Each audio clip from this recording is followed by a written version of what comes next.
Hi viewers, நம்ம இன்னைக்கு அடை தோசை எப்படி செய்யறதுன்னு பார்க்கலாம். இதில் வந்து பருப்பெல்லாம் சேர்த்துருக்கிறனால புரோட்டீன் சத்து நிறைஞ்ச டிஷ் இது. இப்போ இதுக்கு தேவையான பொருட்கள் என்னென்னு பார்க்கலாம். இந்த டம்ளரில் 1 டம்ளர் இட்லி அரிசி எடுத்துக்கோங்க. அதே டம்ளரில் தான் நான் பருப்பு அளந்து வச்சுருக்கேன். அதே டம்ளரில் 1/2 டம்ளர் கடலைப்பருப்பு, 1/2 டம்ளர் துவரம்பருப்பு, 1/4 டம்ளர் பாசிப்பருப்பு, 1/4 டம்ளர் உளுத்தம்பருப்பு, 1 டீஸ்பூன் வெந்தயம், 1/4 டீஸ்பூன் மஞ்சள் தூள், 1/4 டீஸ்பூன் பெருங்காயத்தூள், 4 பல்லு பூண்டு, ஒரு சின்ன துண்டு இஞ்சி எடுத்துக்கோங்க. இஞ்சி வந்து சில பேர் போட மாட்டாங்க, ஆனால் இஞ்சி போட்டிங்கன்னா தோசை நல்லா வாசமாக இருக்கும். 1 டீஸ்பூன் சோம்பு, 1 டீஸ்பூன் சீரகம், 4 வரமிளகாய் எடுத்துக்கோங்க. இப்போ வந்து நம்ம அரிசி தனியாக பருப்பு தனியாக ஊற வைக்க போகிறோம். ரெண்டும் ஒன்றா போட்டு ஊற வைக்கக்கூடாது. அரிசியை நல்லா கழுவிட்டு தண்ணி ஊற்றி ஒரு 2 மணி நேரம் ஊற வச்சுக்கோங்க.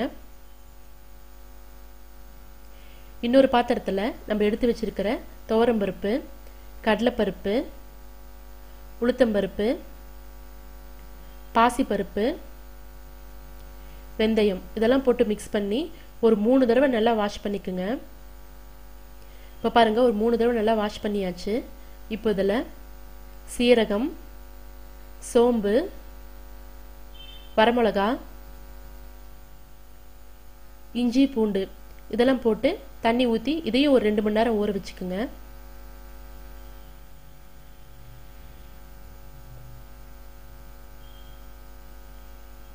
இப்போ பாருங்க, ஒரு 2 மணி நேரம் ஆயிடுச்சு. அரிசி நல்லா ஊறிடுச்சு. இப்போ நம்ம கிரைண்டரில் போட்டுக்கலாம்.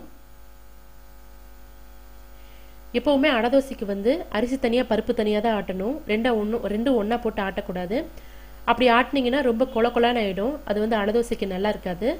அதனால் ஃபஸ்ட்டு அரிசியை போட்டு அது பாதி அரைஞ்சதுக்கு அப்புறம் தான் நம்ம பருப்பு போடணும். இப்போ பாருங்கள், அரிசி வந்து ரொம்ப நைஸாக இல்லாமல் இந்த மாதிரி கொரன்னு இருக்கணும். பாருங்கள், இந்த மாதிரி கொரன்னு இருக்கணும். இந்த சமயத்தில் நம்ம பருப்பு போட்டுக்கலாம். இப்போ பாருங்கள், பருப்பு நல்லா ஊறிடுச்சு. இப்போ இது போட்டுக்கலாம். இந்த மாவு வந்து ரொம்ப நைஸாலாம் இருக்கக்கூடாது. தோசைக்கு ஊற்றுற மாதிரி நைஸாலாம் இருக்கக்கூடாது. கொஞ்சம் கொரன்னு இருக்கும்போதே நம்ம எடுத்துடணும். அப்போ தான் அடை தோசைக்கு வந்து நல்லாயிருக்கும். இப்போ இதிலேயே பெருங்காயத்தூளையும் மஞ்சள் தூளையும் போட்டுக்கலாம். இப்போ பாருங்கள், மாவு வந்து இந்த சமயத்தில் நம்ம எடுத்துடணும். இந்த மாதிரி கொரன்னு இருக்கணும். ரொம்ப நைஸாக இல்லாமல் இந்த மாதிரி பிறுபிறுன்னு இருக்கணும். இப்போ பாருங்கள், மாவை வந்து கிரைண்டர்லேருந்து எடுத்து வச்சாச்சு. சில பேர் வந்து அடை தோசையை வந்து மாவை ஆட்டினவுடனே ஊற்றுவாங்க. ஆனால் நீங்கள் வந்து ஒரு 4 மணி நேரம் புளிக்க வச்சுட்டு அப்புறம் ஊற்றுனீங்கன்னா தோசை இன்னும் நல்லா டேஸ்ட்டாக இருக்கும். அதனால் ஒரு 4 மணி நேரம் நம்ம புளிக்க வச்சிடலாம். இப்போ பாருங்கள், ஒரு 4 மணி நேரம் ஆயிடுச்சு. மாவு வந்து கொஞ்சம் நல்லா புளிச்சு வந்திருக்கு. இப்போ வந்து ஒரு பெரிய வெங்காயம், 2 பெரிய வெங்காயம் பொடியாக நறுக்கி வச்சுருக்கேன். அதை போட்டுக்கலாம். ஒரு கைப்பிடி அளவு கருவேப்பிலை நறுக்கி வச்சுருக்கேன். அதையும் போட்டுக்கலாம். தேவையான அளவு உப்பு போட்டுக்குங்க. உப்பு போட்டுட்டு தண்ணி ஊற்றி இந்த மாவை வந்து நல்லா தோசை ஊற்றுற அளவுக்கு பதமாக கரைச்சி வச்சுக்கோங்க.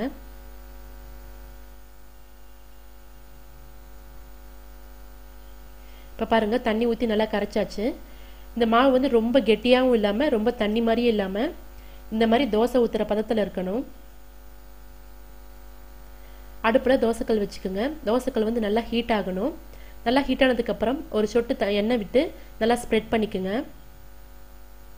இப்போ தோசை ஊற்றலாம். ஒரு கரண்டி ஊற்றி நல்லா மெலிசாக நல்லா ஸ்ப்ரெட் பண்ணிக்கோங்க. இது கொஞ்சம் சன்னமாகவே ஊற்றுங்க. ரொம்ப மொத்தமாக ஊற்றுனீங்கன்னா நல்லா இருக்காது.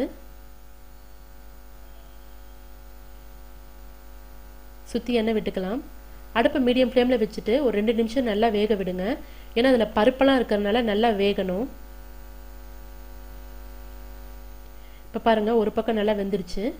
திருப்பி போட்டுடலாம்.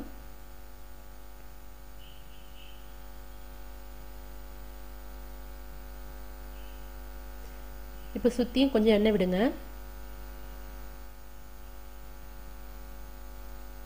இப்போ பாருங்கள், 2 பக்கமும் நல்லா வெந்துருச்சு. இப்போ எடுத்துடலாம்.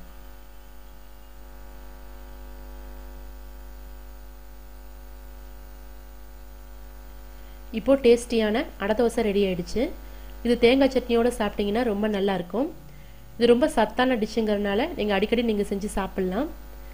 நீங்களும் உங்கள் வீட்டில் செஞ்சு பாருங்கள். உங்கள் கமெண்ட்ஸ் ஃபீட்பேக்ஸை சொல்லுங்கள். உங்களுக்கு பிடிச்சிருந்தா உங்கள் ஃப்ரெண்ட்ஸுக்கும் இந்த வீடியோவை ஷேர் பண்ணுங்கள். எங்கள் சேனலை சப்ஸ்கிரைப் பண்ணுங்கள். பாய்.